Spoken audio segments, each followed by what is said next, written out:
प्रभु यीशु मसीह का जन्म इस प्रकार से हुआ, जबकि उसकी माता मरियम की मंगनी यूसुफ के साथ हो गई, तो उनके इकट्ठा होने से पहले ही वह पवित्र आत्मा की ओर से गर्भवती पाई गई।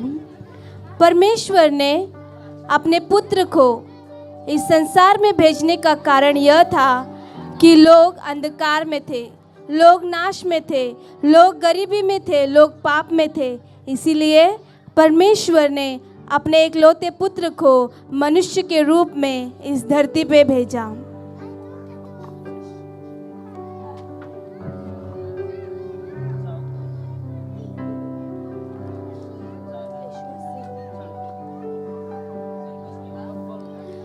प्रभु यीशु मसीह मनुष्य के बीच में और परमेश्वर की नज़र में वो बढ़ता गया और जिस मकसद से और जिस कारण से प्रभु यीशु मसीह इस धरती पे आए थे, वो कार्य उसने शुरू किया। वो गली गली गांव-गांव जाते, लोगों को सुसमाचार बताते, स्वर्ग का राज्य निकट है वो बताते, लोगों को चंगा करते, लोगों को बीमारी से शुद्ध करते।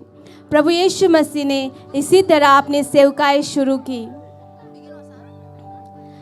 सेवकाई के दौरान एक अंधा प्रभु यीशु मसीह के पास आता है, पुकारते हुए कहता है, हे दाऊद की संतान, हे दाऊद की संतान, मुझ पर दया कर, मुझ पर दया कर। प्रभु यीशु मसीह उसकी ओर देखते हैं और दया कर कर उसकी आंखों को स्पर्श करते हैं और वो व्यक्ति संपूर्ण रीति से देखने लगता है और परमेश्वर की महिमा करता है।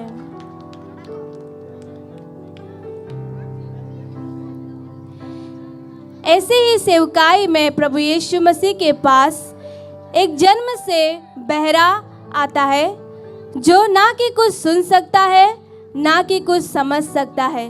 प्रभु यीशु मसीह उसके कानों को स्पर्श करते हैं और वो बहरा सुनने लगता है, परमेश्वर की महिमा वो करता है।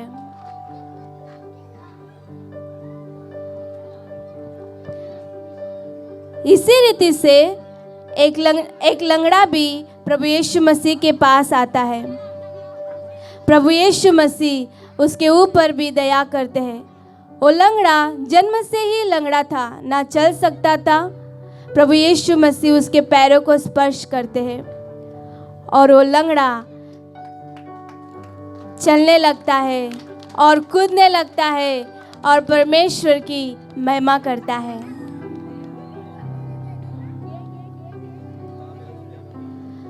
फिर प्रभु यीशु मसीह के पास एक कोढ़ी आता है। उसके शरीर में ऐसा कोई जगह न था जहाँ पर एक भी कोढ़ ना हुआ हो।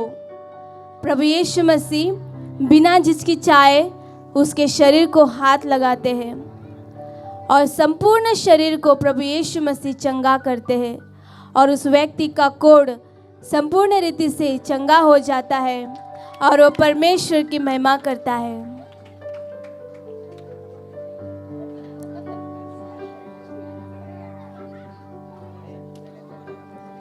वैसे ही एक विधवा माँ रहती है और उसका एक लौता ही बेटा रहता है। उस माँ का आशा सिर्फ वो बेटा ही रहता है। जब वो मर जाता है, उस माँ का आशा भी उस समय में मर जाता है। उस माँ का और कोई आशा नहीं रहा, उस माँ का और कोई सहारा आसरा नहीं रहा। प्रभु यीशु मसीह उस माँ के ऊपर दया करते हैं और कहते हैं, ये माँ मत रो, और उस लड़के को हाथ लगाकर उसके अंदर नया श्वास को फूंकते हैं और वो लड़का जीवित हो जाता है। प्रभु यीशु मसीह ने मरे हुए आशा को जीवित कर कर उस लड़के को अपनी माँ के पास सौंप देते हैं।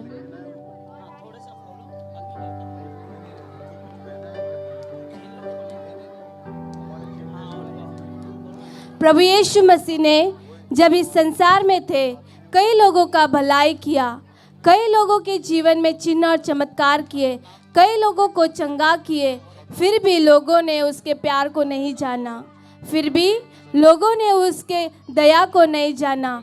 लोग उसके पास आए और उसको थूकने लगे, उसके ऊपर अत्याचार करने लगे, उसको मारने लगे, उसके शरीर पर कोड़े मारे गए, उसके हाथों में खिले ठोके गए, उसके पैरों पर खिले ठोके गए, उसके सर पर कांटों का मुकुट डाला गया। फिर भी प्रभु यीशु मसीह इतना दयालु था, उस क्रूस पर भी प्रभु यीशु मसीह ने कहा, हे पिता, ये नहीं जानते हैं कि क्या कर रहे हैं, इन्हें माफ़ कर। और ये कहते हुए प्रभु यीशु मसीह अपना प्राण त्याग देते हैं।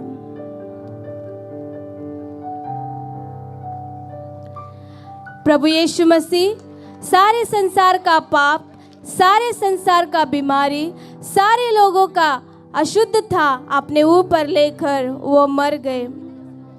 वो मरे ही नहीं रहे, परंतु उन सारे बीमारियों से, उन सारे निराशा से, उन सारे पाप से वो बाहर निकलकर, उन सब से जीत कर प्रभु यीशु मसीह तीसरे दिन फिर जी उठते हैं और वो मनुष्य के बीच में जीवित आत्मादायक बनकर वो राज्य करते हैं। मेरे प्यारो, परमेश्वर का वचन कहता है, क्योंकि परमेश्वर ने जगत से ऐसा प्रेम किया कि उसने अपने एकलौते पुत्र को दे दिया, ताकि जो कोई उस पर विश्वास करे वो नाश ना हो, परंतु अनंत जीवन पाए। Praise the Lord. God bless you all.